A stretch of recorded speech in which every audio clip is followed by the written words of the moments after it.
Welcome to Access Your Leadership, where we share inspiring career stories and talk about ways that you can level up your own leadership potential.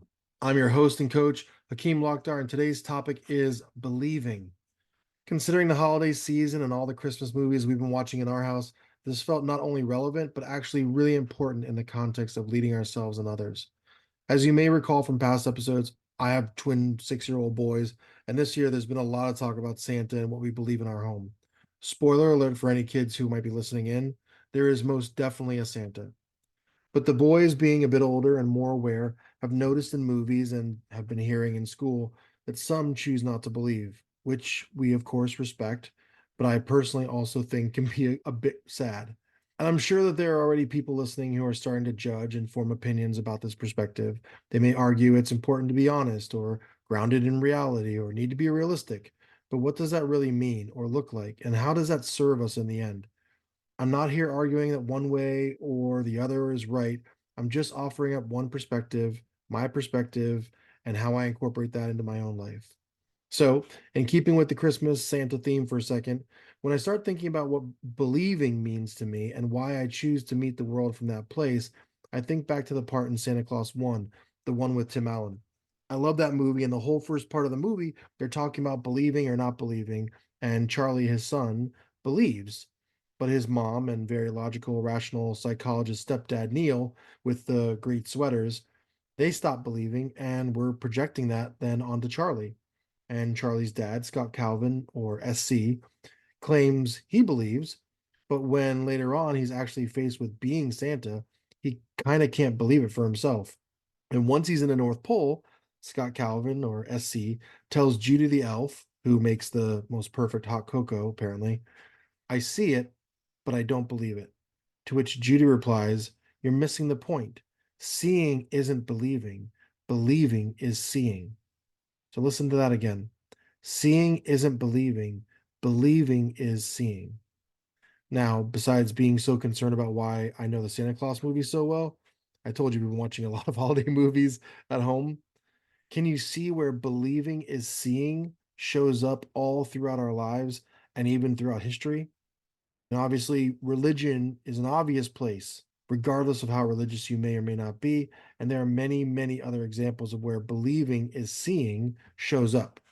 For example, positive thinking and the law of attraction, the way the placebo effect works in medicine, psychosomatic illnesses, cognitive biases in decision making, self fulfilling prophecies in education, sports psychology and visualization, mindfulness and stress reduction, the placebo effect in business, social identity and perception, and even things like political beliefs and media interpretation. We all have those family members who have strong political beliefs and interpret the news or information one way or another based on that, right? So that is believing and seeing, believing that creates our seeing. So, why might this be important to you as a leader of yourself, of your business, your team, your family? Because the mindset you maintain and what you choose to believe about yourself and your world will influence what you ultimately create and see. So, my coach, I have a coach, John Patrick Morgan, talks a lot about the power of having before you actually have it. And we can think about that as believing it before you can actually see it and not needing to see it in order to believe it. So he also shares the principle called the Matthew effect, named so after a biblical verse that reads, for whosoever hath, to him shall be given, and he shall have more abundance. But whosoever hath not, from him shall be taken away even that he hath. In simpler terms, to those who have, more will be given, and they will have abundance. To those who have not, all will be taken away. I mean, that's pretty heavy. But if you think about it and the way the wealth is distributed in the world and the exponential success created by already very successful, wealthy people, the point could be argued, right?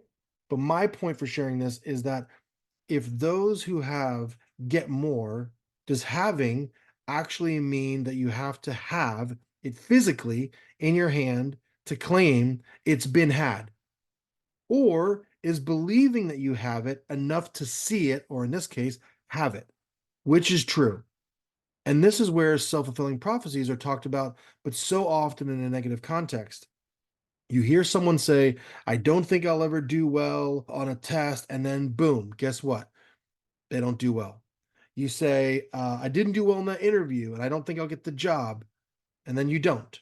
Or I'm not good at handling conflict or having difficult conversations, and then surprise, surprise, you don't do well in those situations.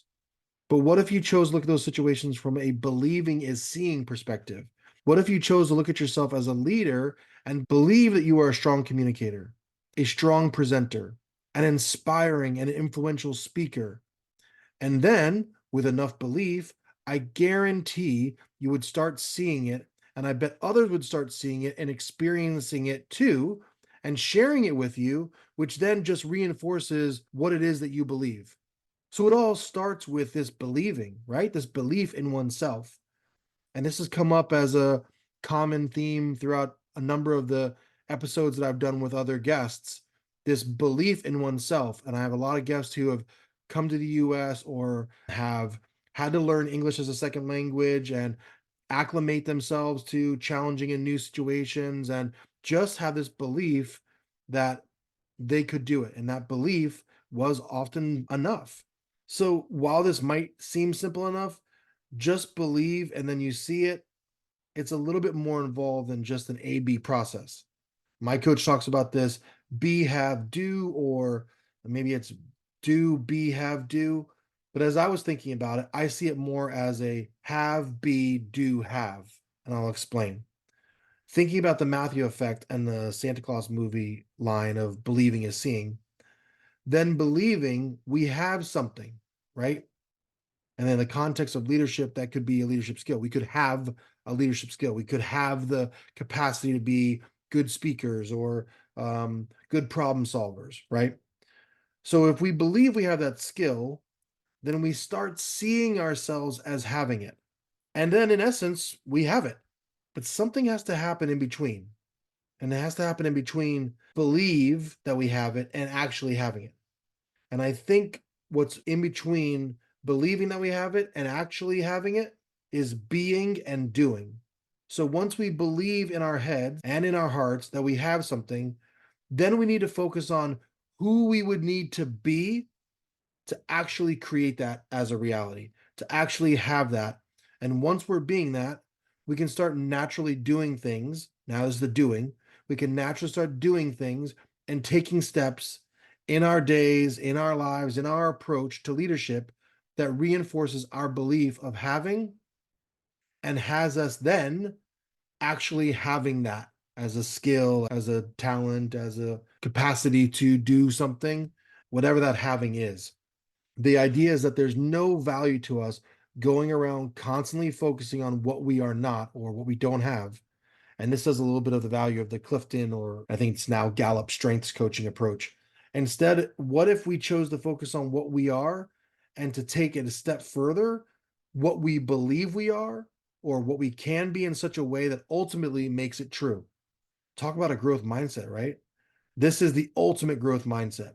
Taking the believing is seeing idea and turning that inward in service of creating ourselves as the kind of leaders we want to be. Believing first that we are this version of a leader that we want to be, and then starting to see the ways in which that becomes true. So as you think about what you believe or don't believe this holiday season, what are you choosing to believe or not believe about yourself as a leader? How is that impacting your journey, your development, your view of yourself and the world? Perhaps see the power of believing, the power of having before you have, and see what giving some energy to that provides for you in the year ahead. Wishing you all a very happy and healthy holiday season. And as always, I'd love to hear from you about the episode. What came up for you as you think about leveling up your own leadership game? Please, if you enjoyed the episode, I encourage you to like and subscribe. And if you want to connect with me, you can find me on LinkedIn at Hakim A. Lakhdar or at lakdarcoaching.com. Thanks for tuning in. Keep being great, and we'll see you next time.